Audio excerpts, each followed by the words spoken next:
He was the most feared man in New York, a shadow kingpin who could silence witnesses with a single nod. But the one silence Dante Moretti couldn't break was his own son's. For 6 years, the boy hadn't spoken, hadn't reacted, and hadn't connected with the world, or so Dante thought. The best doctors in Switzerland had called the boy a lost cause. But then came a Tuesday night at a crowded restaurant and a trembling waitress named Claire.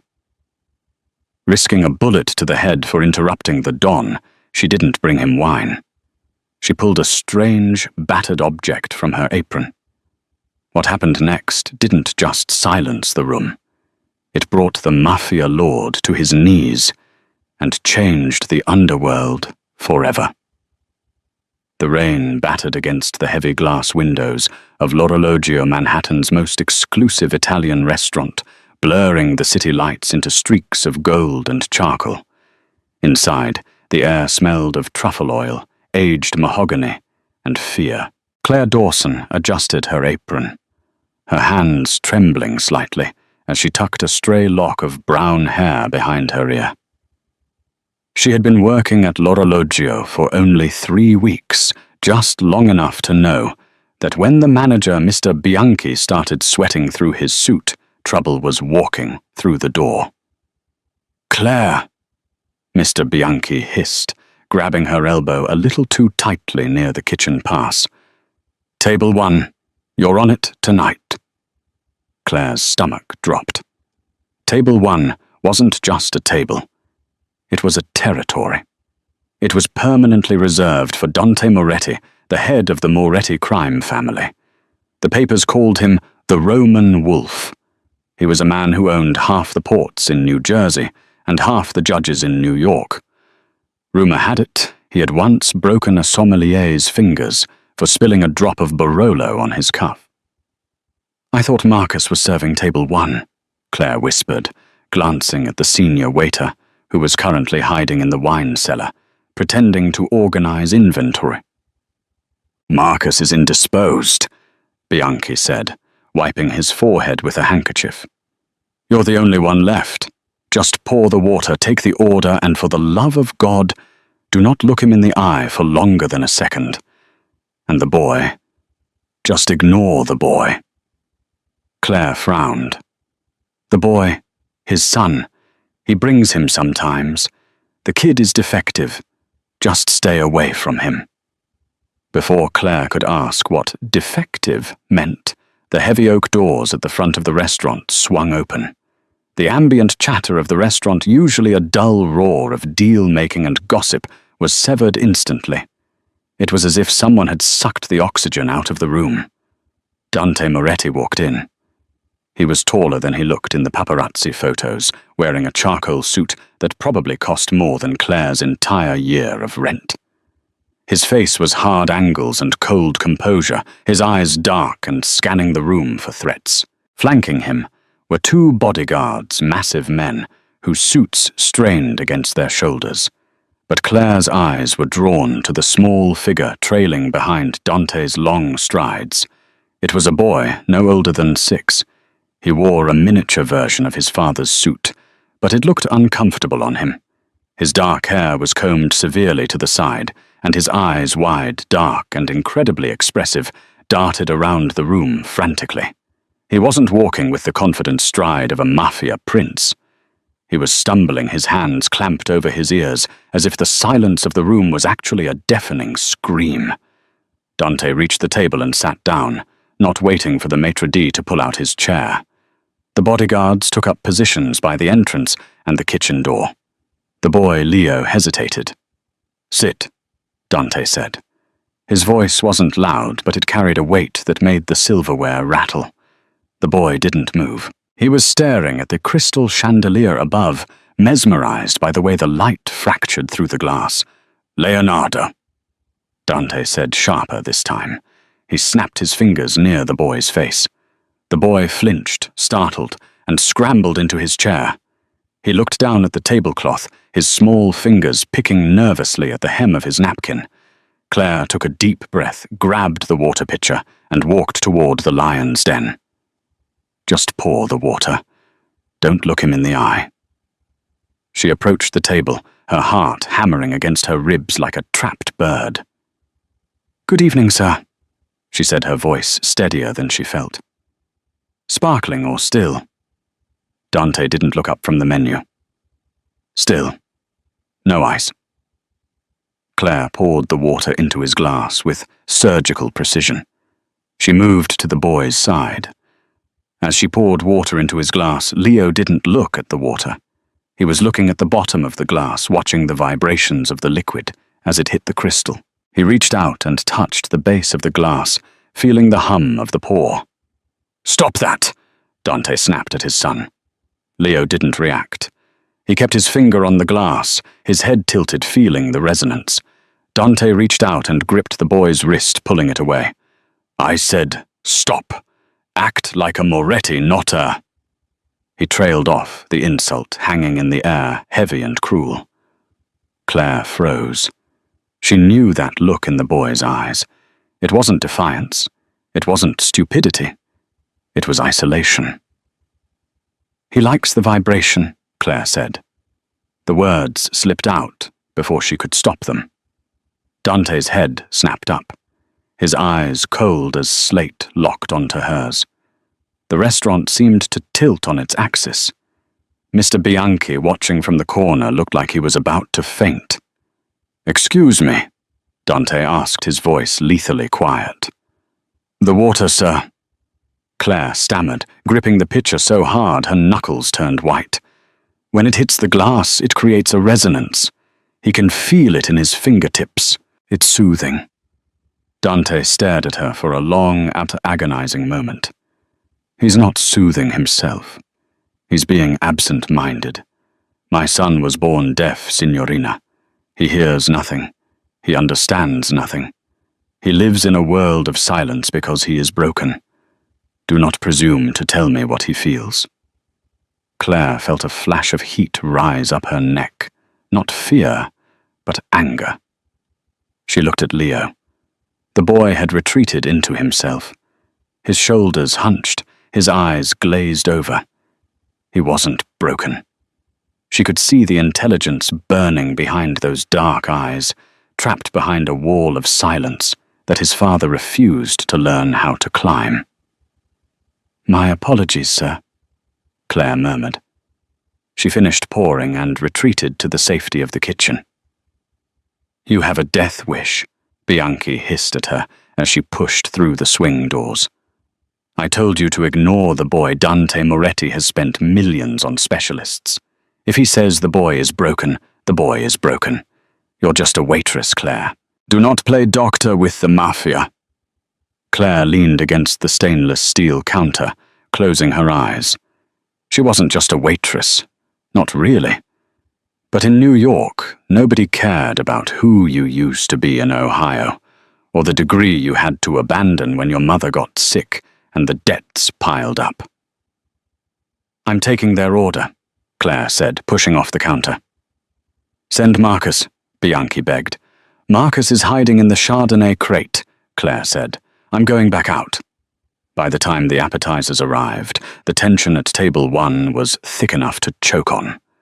Dante was on his phone, barking orders in rapid-fire Italian to someone named Luca.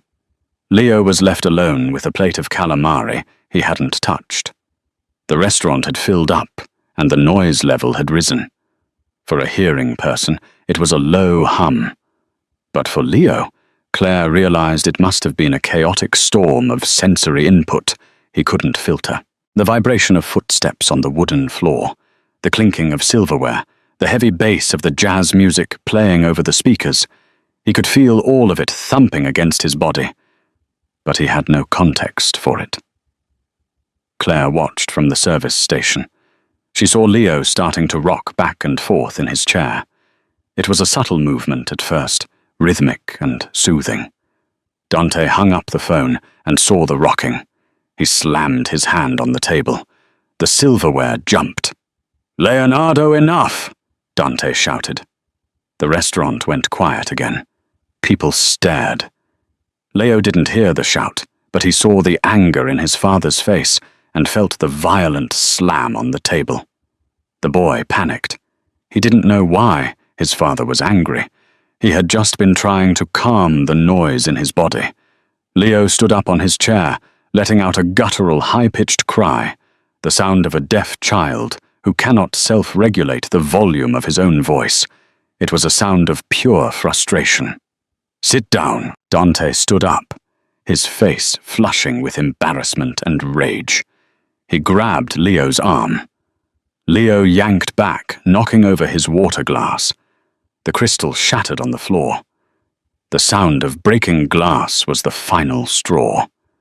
Dante Moretti looked like he was about to strike the boy, not out of malice, perhaps, but out of a desperate, aggressive helplessness. He raised his hand.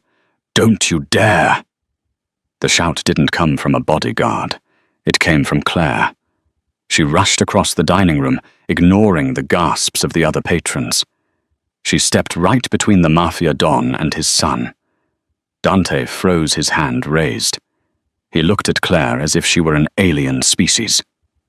"Move," he growled, "before I have you removed permanently." "He's not being naughty," Claire said, her voice shaking, but her feet planted firmly. "He's overstimulated.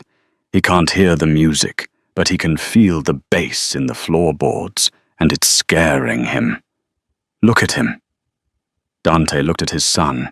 Leo was hyperventilating, tears streaming down his face, clutching his chest.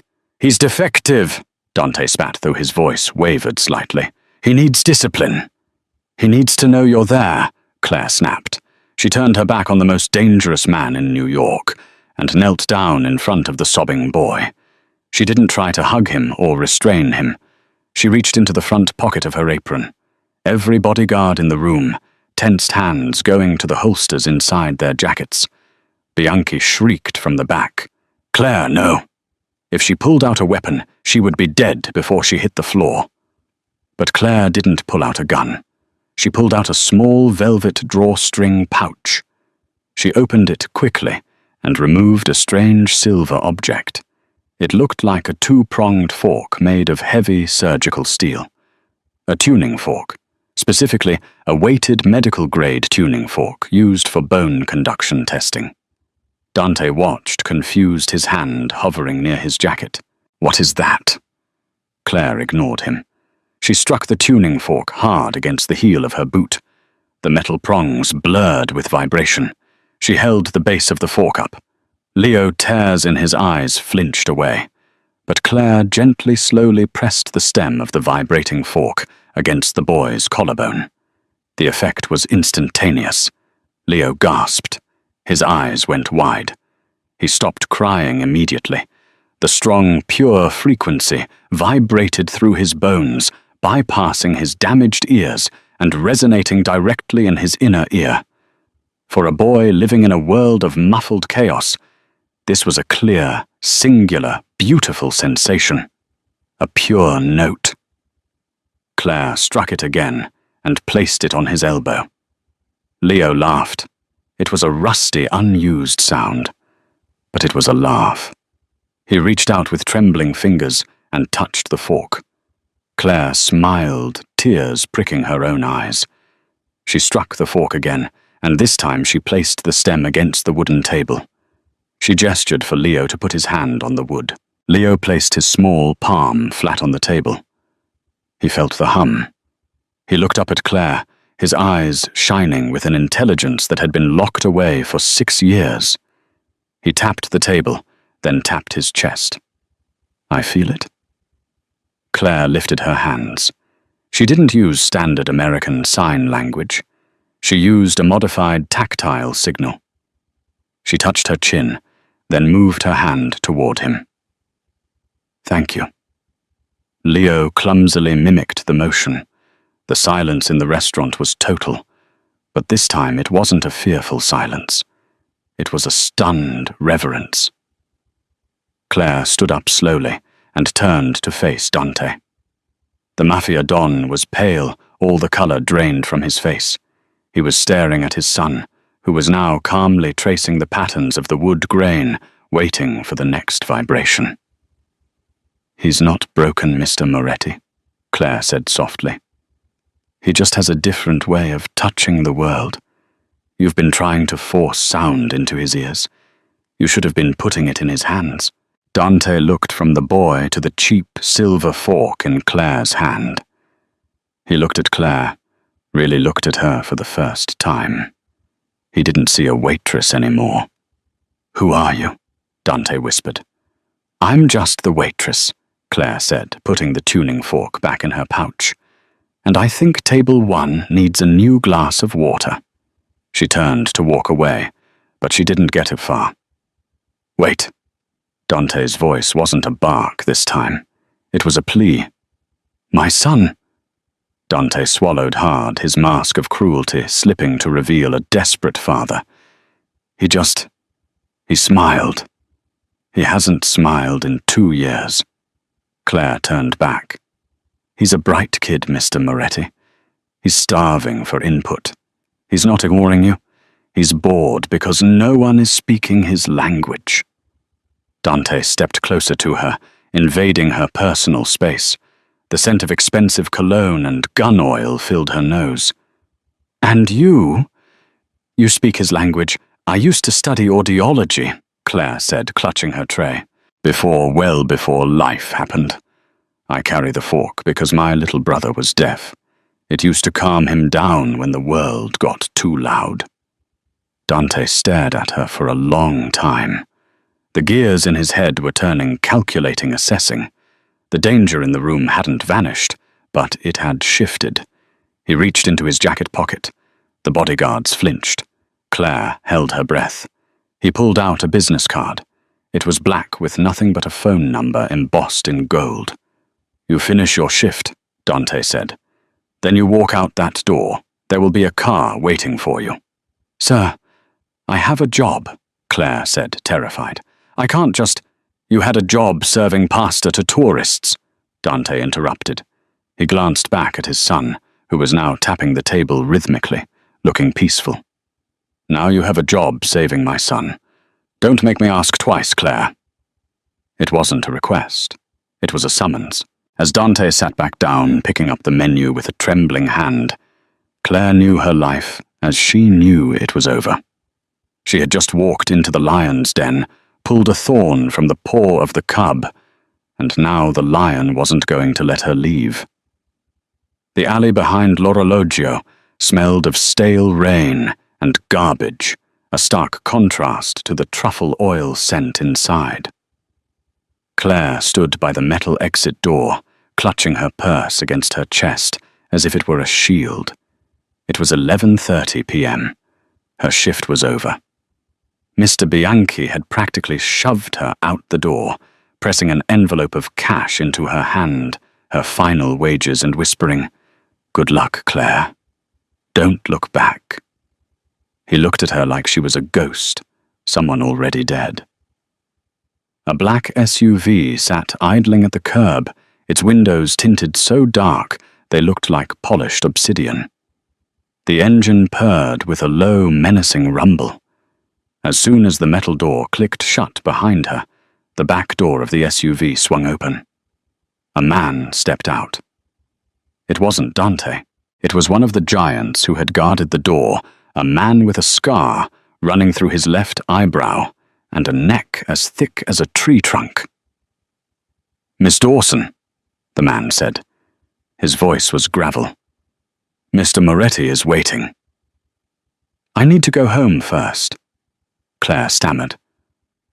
"I have a cat. I have rent to pay. I didn't agree to move in."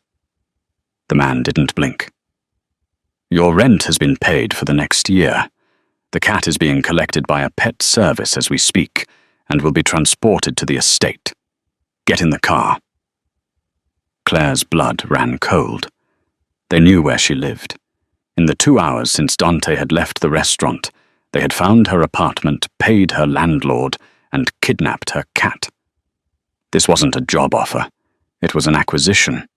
She got in the car. The interior smelled of leather and ozone. Dante Moretti was sitting on the other side of the back seat, reading a file on a tablet. He didn't look up as she slid in, trembling. The door slammed shut, sealing her in a soundproof capsule with the most dangerous man on the East Coast. The car pulled away, merging seamlessly into the late-night Manhattan traffic. "You audited classes at Columbia University for 2 years," Dante said, swiping a finger across his tablet. "Advanced audiology, speech pathology. You dropped out 3 years ago when your mother, Sarah Dawson, was diagnosed with stage 4 pancreatic cancer. She died 6 months later. You were left with $40,000 in medical debt." Claire stared at him, her mouth agape. "How do you know that—" Dante finally looked at her. The streetlights outside cast rhythmic shadows across his sharp jawline. "I know everything about the people I let near my son. You're clean, no police record, no drug habits, just poor and desperate." "I'm not desperate," Claire said, finding a sudden spark of courage. "I'm hard-working." "Same thing in this city," Dante countered dryly. He tapped the partition glass, and the driver sped up, heading toward the George Washington Bridge. "My son Leonardo. The doctors in Zurich said his auditory nerve is completely severed. He has 0 hearing. They suggested a cochlear implant, but the surgery carries a risk of facial paralysis, and the success rate for his specific condition is low. I refused to let them cut into his head." "That was a valid choice," Claire said, her professional instincts kicking in, despite her fear. "Implants aren't a cure. They're a tool. If he's not a candidate, forcing it could traumatize him." Dante's eyes narrowed. "Everyone else told me I was denying him a normal life. They told me I was being stubborn. Normal is overrated, Mr. Moretti. You don't need to fix him. You need to reach him." Dante fell silent, staring out the window at the dark Hudson River passing below. For a moment, the mask of the ruthless Don slipped, revealing a man who was simply tired. His mother. She died when he was born. Complications. Claire softened. "I'm sorry." "She was a pianist," Dante said, his voice barely a whisper. "She loved music. It feels like a cruel joke from God, that her son lives in silence." The vulnerability vanished as quickly as it appeared. Dante straightened his tie, the steel returning to his spine. "You will live at the estate. You will be his governess. You will teach him how to communicate. You will teach me how to communicate with him. In exchange, your debt is erased. You will receive $10,000 a month. And you will sign a non-disclosure agreement that says if you speak about my business, my home, or my associates to anyone, well, you won't be speaking again." Claire swallowed hard. The money was life-changing. It was freedom from the crushing weight of debt she'd been carrying for years. But the cost was her freedom. "And if I say no?" Claire asked. Dante turned to her, his dark eyes unreadable. "We are already crossing the bridge, Claire. You're already in." The car sped into the night, leaving the lights of the city behind as they headed toward the dark wooded cliffs of the Palisades. The Moretti estate wasn't a house.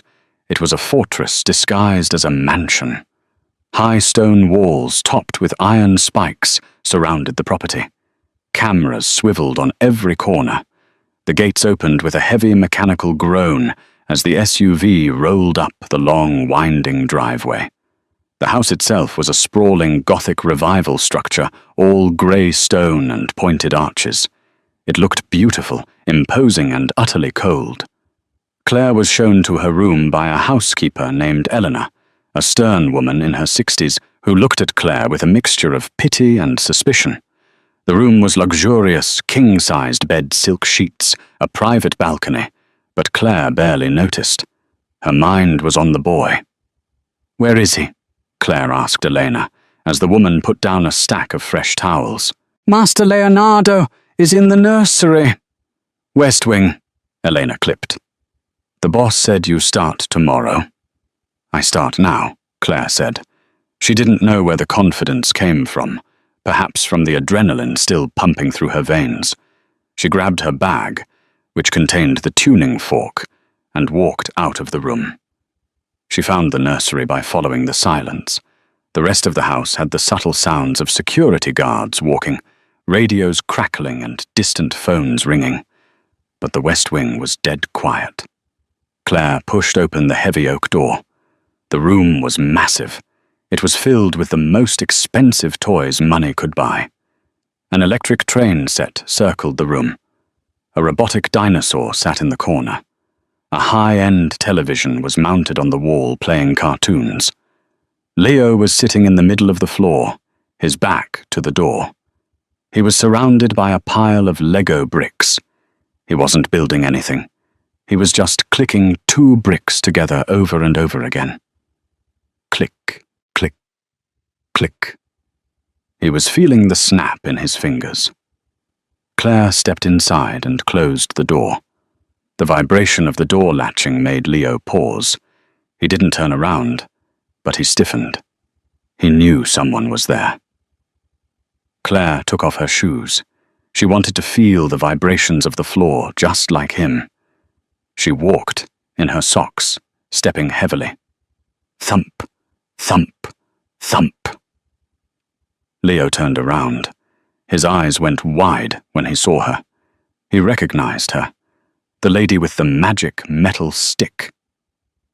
Claire smiled and sat down on the floor, cross-legged about 5 feet away from him.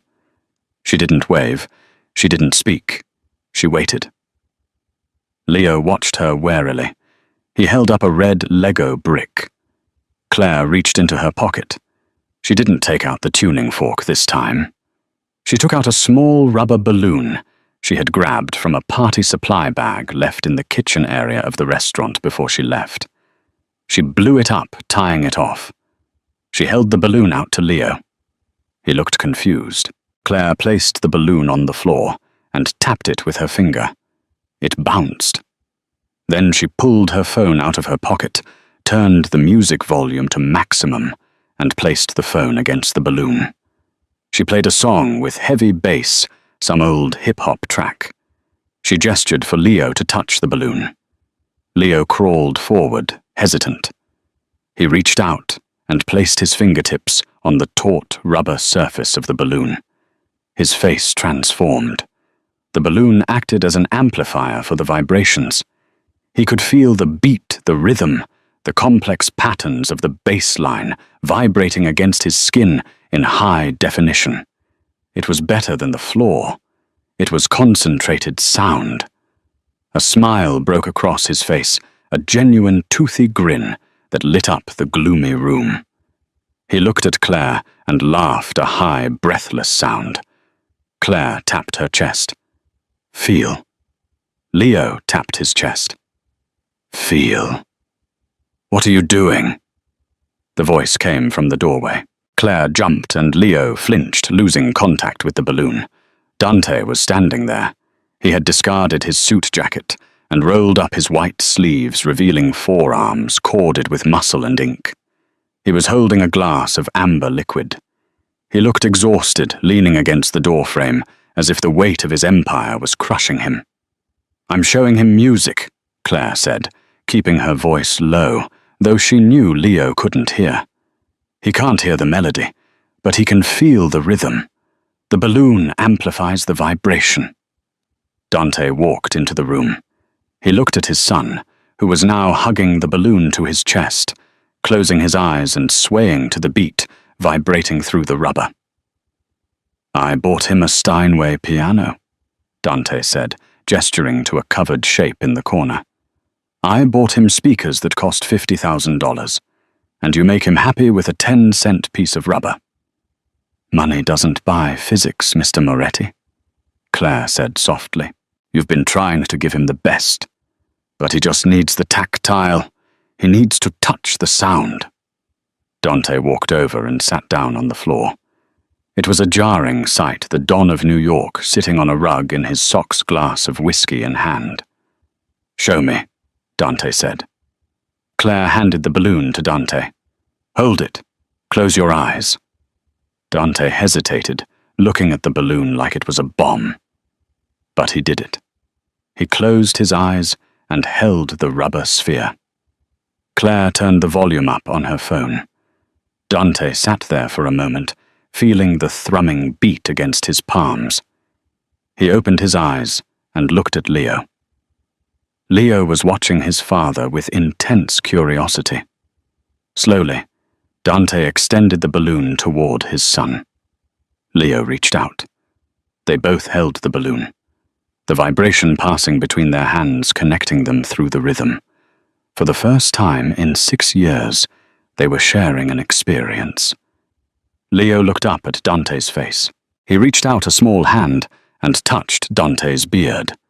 Dante froze. He stopped breathing. Leo had never initiated physical contact like that. "He's curious," Claire whispered. "The vibration makes him feel safe. When he feels safe, he explores." Dante turned his gaze to Claire. His dark eyes were intense, stripping away her defenses. There was a heat in them that made her breath hitch. It wasn't just gratitude. It was intrigue. It was the look of a man who had found something rare and didn't know whether to protect it or destroy it. "You stay," Dante said, his voice rough. "Whatever you need, whatever equipment, whatever balloons, you buy it. You fix this." "I can't fix his ears, Dante," Claire said, using his first name without thinking. "I don't care about his ears anymore," Dante murmured, watching his son. "Fix the bridge between us." Suddenly, the moment was shattered. A man appeared at the door, Luca the driver. He looked tense, his hand hovering near his waist. "Boss," Luca said, his voice sharp. "We have a problem at the docks. The Russians, they intercepted the shipment." The father vanished. The Don returned instantly. Dante's face hardened into a mask of stone. He stood up, the warmth evaporating from the room. "Stay here," Dante commanded Claire, his voice icy. "Do not leave this room. Do not open the door for anyone but me or Luca." "Is everything okay?" Claire asked, clutching the phone. "No," Dante said, checking the magazine of a pistol he pulled from a holster at the small of his back. "Welcome to the family, Claire." He turned and strode out, leaving Claire alone in the nursery, with a deaf child, a vibrating balloon, and the sudden terrifying realization that the walls of this fortress were not built to keep people out. They were built to keep the war from getting in. And she was now on the inside. 3 in the morning, the time when the world is stripped of its pretenses and left raw. Claire sat in the library of the Moretti estate, a leather-bound book open on her lap, though she hadn't turned a page in an hour. The house was silent, but it wasn't the peaceful silence of a sleeping home. It was the tense, holding its breath silence of a bunker, waiting for the bomb to drop. Leo was asleep in the West Wing, clutching his vibrating balloon. He slept soundly, immune to the thunder rolling outside, immune to the sirens wailing in the distance. Claire envied him that peace. She heard the front door open. It wasn't the heavy mechanical groan of the main gates this time. It was the quiet click of the service entrance. Then a heavy thud, like a sack of flour, hitting the marble floor. Claire dropped her book and ran into the hallway. Dante Moretti was leaning against the wall, his face grey, his breath coming in ragged, wet gasps. His pristine white shirt was ruined, the entire left side soaked in a dark, spreading crimson stain. Luca the driver was trying to hold him up, but Dante was a big man, and he was sliding down the wallpaper. "Get the doctor," Luca grunted, struggling under the weight. "No doctor." Dante wheezed, his teeth gritted. "No hospitals. Too much heat. The police are already swarming the docks." "You're bleeding out, boss," Luca shouted. "Bring him to the kitchen," Claire ordered. Her voice was surprisingly steady. She didn't feel steady, but panic was a luxury she couldn't afford. "The lighting is better. and there's vodka and boiling water." Dante looked up, his eyes hazy with pain. "Claire, go to bed." "Shut up and walk," she snapped. They dragged him into the industrial-sized kitchen. Luca hoisted Dante onto the stainless steel island. Claire immediately went to work.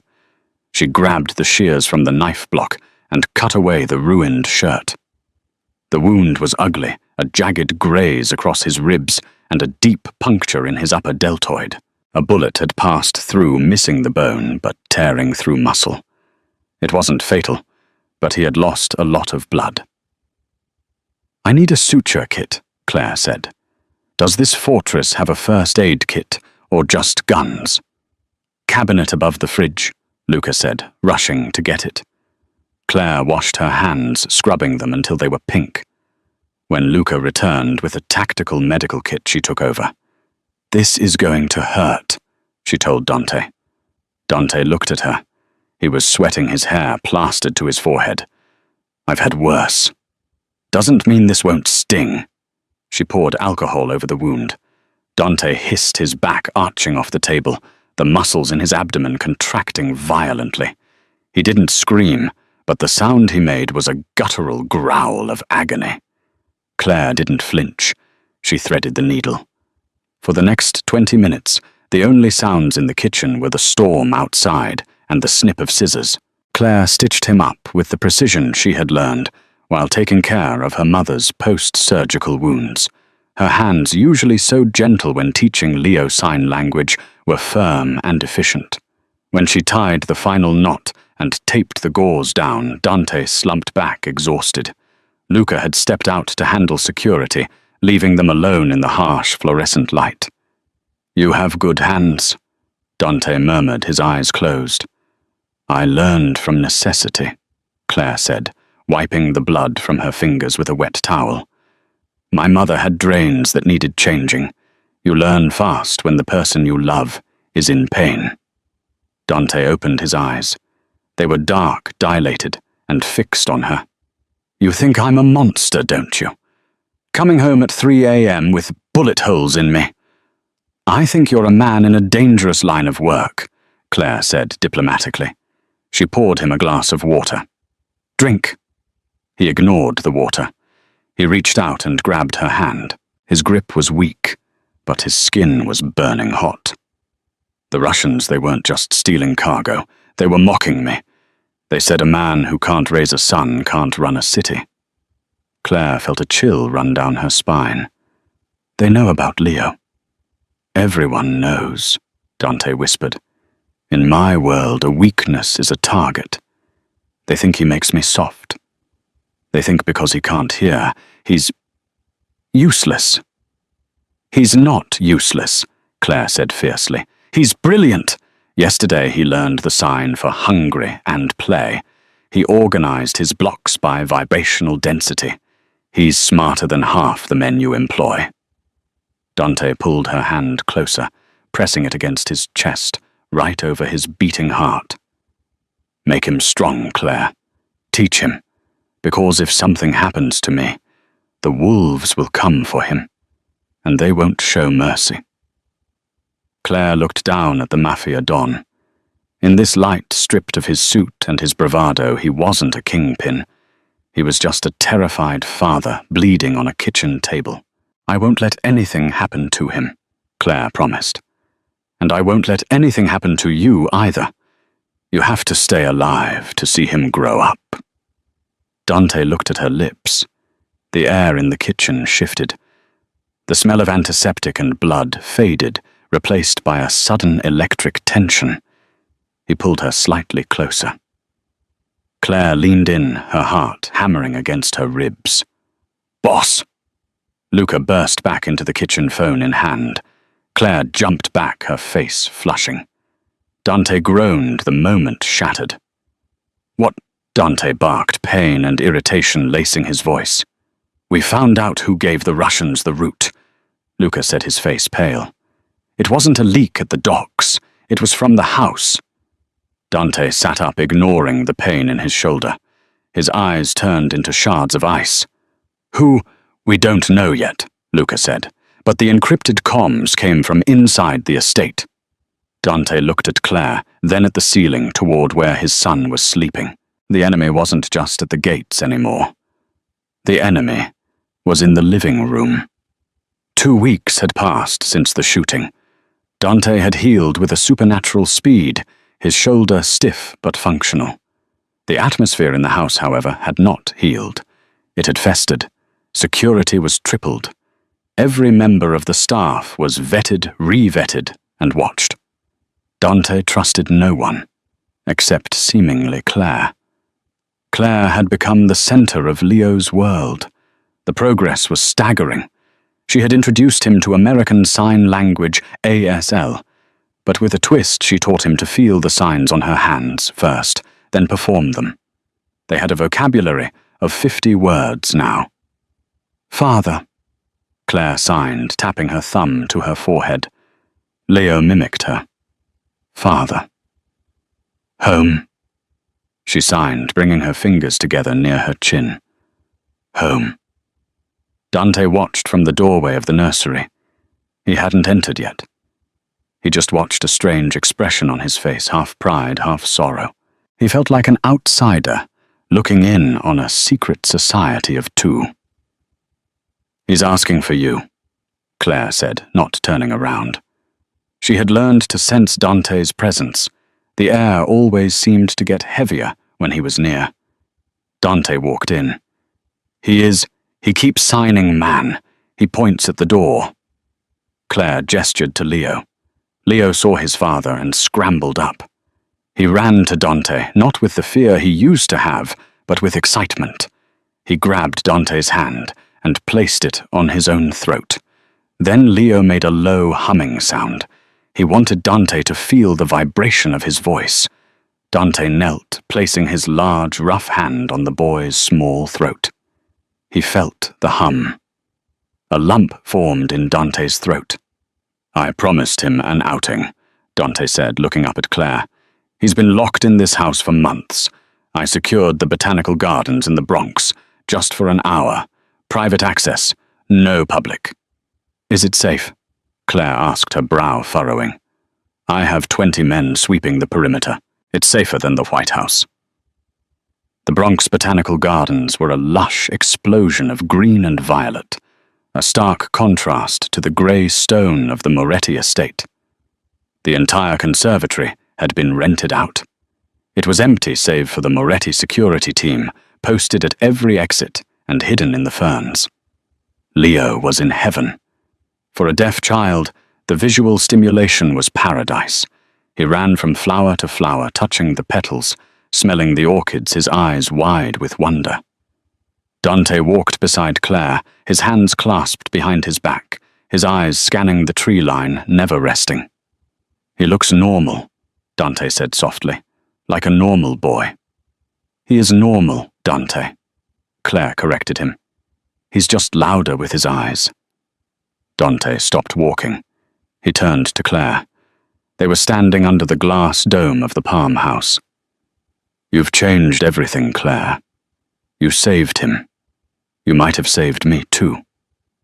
He reached out and tucked a strand of hair behind her ear. His fingers lingered on her cheek. It was a tender gesture, shocking coming from a man who broke fingers for a living. "Dante," Claire breathed, leaning into his touch. Leo was a few yards away, staring at a large reflective glass pane that separated the tropical room from the desert room. He was tapping the glass, watching his reflection. Suddenly, Leo stopped tapping. He frowned. He pressed his face against the glass. He saw something. In the reflection of the glass behind a dense cluster of cacti in the adjacent room, Leo saw a flash. A tiny rhythmic sparkle of light. Like a star winking. Leo didn't know what a sniper scope looked like. But he knew vibration, and he knew light. He turned around and waved his arms frantically at Claire. He signed the word Claire had taught him for bad. Then he pointed at the glass. Claire looked. She followed his finger. She saw the glint. "Dante, get down." Claire didn't think. She didn't calculate. She threw herself to the left, tackling Leo to the ground, shielding his small body with her own. Crack! The sound of the high-powered rifle shot shattered the tranquility of the garden. The glass pane next to Dante's head exploded into 1,000,000 diamonds. If Claire hadn't screamed, if Dante hadn't flinched toward her voice, his brains would have been painting the orchids. "Sniper!" Dante roared, pulling his gun before the glass even hit the floor. Chaos erupted. The security team swarmed, shouting orders. 2 more shots rang out, digging divots into the stone path inches from Claire's boots. "Stay down!" Dante screamed, firing blindly toward the upper ridge of the glass ceiling where the shot had come from. He grabbed Claire and Leo by the collars of their shirts and dragged them behind a large concrete planter. Leo was crying not because of the noise, but because he could feel the terrifying vibrations of his father's shouting and the concussions of the gunfire slamming into the ground. "They're inside," Dante hissed, checking his ammo. "How the hell are they inside?" "The glass!" Claire gasped, checking Leo for injuries. Leo saw the light in the glass. Dante looked at his son. The boy was shaking, clutching Claire's arm. Then Dante's phone buzzed. Not a call, a text. He glanced at it. It was a message from an unknown number. "The boy is the anchor. Cut the anchor. The ship sails free. V." Dante's face went white. Whiter than when he had been shot. "V," he whispered. "Vinny. Vincenzo Vinny Moretti. His cousin, his underboss. The man who was currently heading the security detail at the North Gate. The man who had held Leo when he was a baby. "It's Vinny." Dante growled a sound so full of betrayal and rage, it sounded inhuman. "He sold us out. He thinks if Leo dies, I'll be free to lead the family without distraction." "We have to move," Claire said, spotting movement on the upper walkway. "They're flanking us." "No," Dante said, standing up. He looked like the devil himself. "You take the boy. You run to the service exit. Luca is there." "What about you?" Claire cried. Dante looked at his cousin Vinny, who was now visible on the balcony, holding an assault rifle, looking down at them with a sorrowful expression. "I'm going to have a family reunion," Dante said. He stepped out from behind the planter, fully exposed, raising his weapon. He didn't look back. "Run! Claire, run!" Claire grabbed Leo, lifted him into her arms and sprinted. She didn't look back at the gunfire. She didn't look back at the man she was falling in love with. She ran for the boy's life, while behind her, the glass house turned into a killing jar.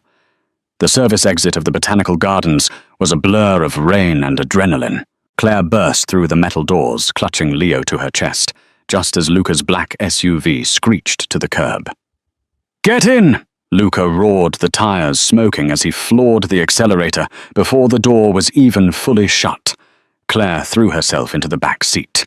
"Where is Dante?" she screamed, grabbing Luca's shoulder. "He's still in there. He stays to clean the mess." Luca shouted over the roar of the engine, weaving through traffic with terrifying speed. "If he dies a boss. If the boy dies, the line ends. Sit back."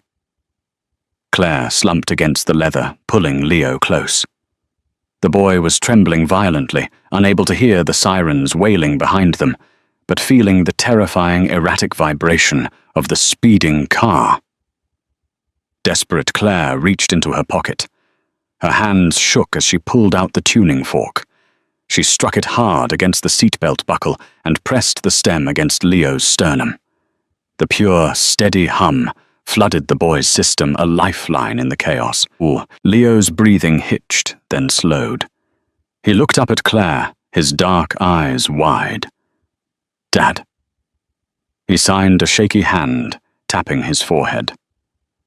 Claire swallowed a sob, kissing his hair, holding the singing metal against him, until the fear began to fade. Back in the shattered ruins of the Palm House, The air was thick with gunpowder. Dante Moretti moved through the foliage like a panther bleeding from a cut on his cheek, his eyes fixed on the upper walkway. "Come out, Dante," Vinny's voice echoed from above. "Don't make this harder. You know I'm right. The boy is a liability. A deaf Don. It ends the Moretti line. I did this for you."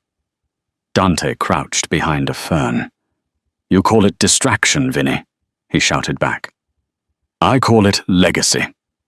"Legacy?" Vinny laughed bitterly. "He can't even hear the order to kill a man. He doesn't need to."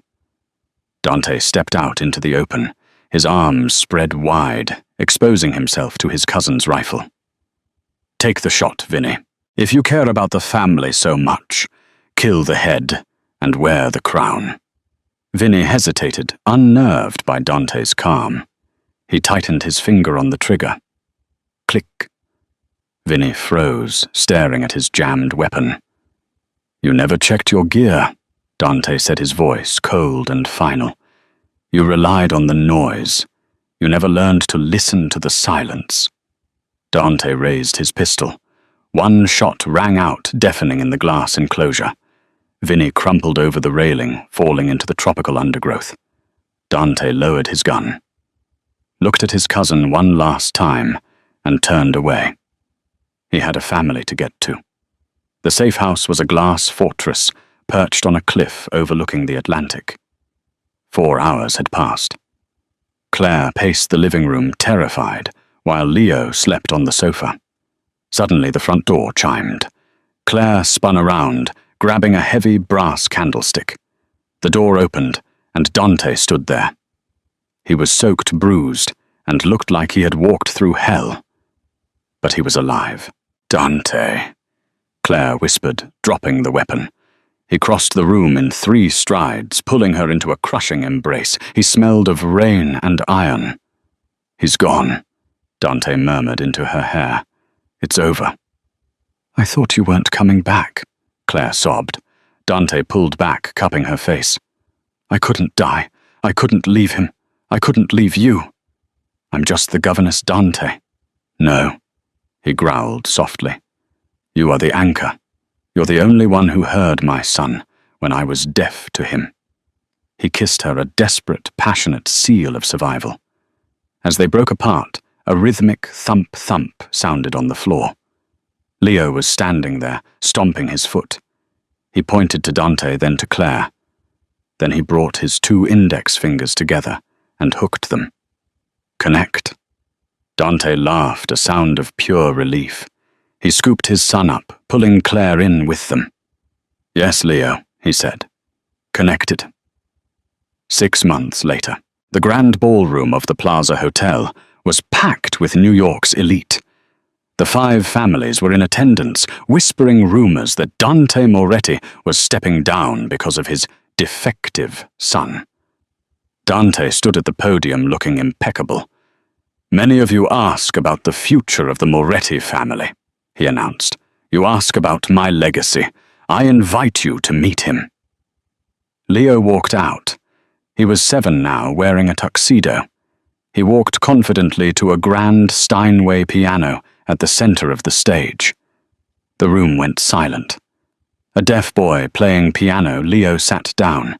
He placed his bare feet on the pedals to feel the reverb.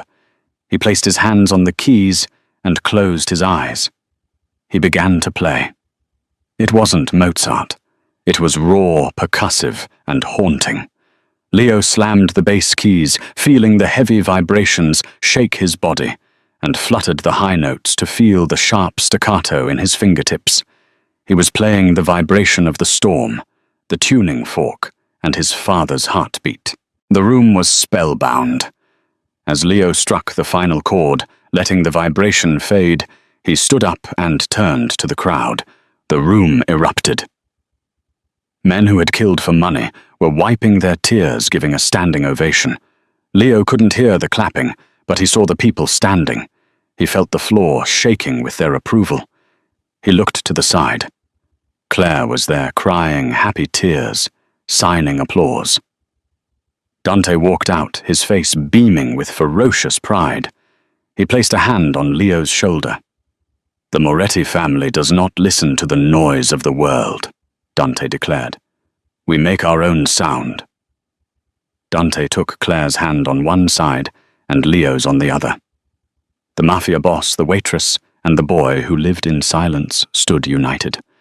Dante had stopped trying to fix his son, and in doing so, his son had fixed him. The silence was no longer empty. It was full of love, and that is the incredible story of how a simple tuning fork and a brave waitress changed the fate of the most dangerous family in New York. It reminds us that sometimes the people we think are broken are actually just operating on a frequency we haven't learned how to tune into yet. Dante thought he needed to cure his son's silence, but what he really needed was to learn how to listen to it. If this story touched your heart, please hit that like button. It really helps the channel grow. Don't forget to share this video with someone who needs a little hope today, and subscribe and ring the bell so you never miss a powerful story like this one. What would you have done if you were Claire? Let me know in the comments below. Thanks for watching.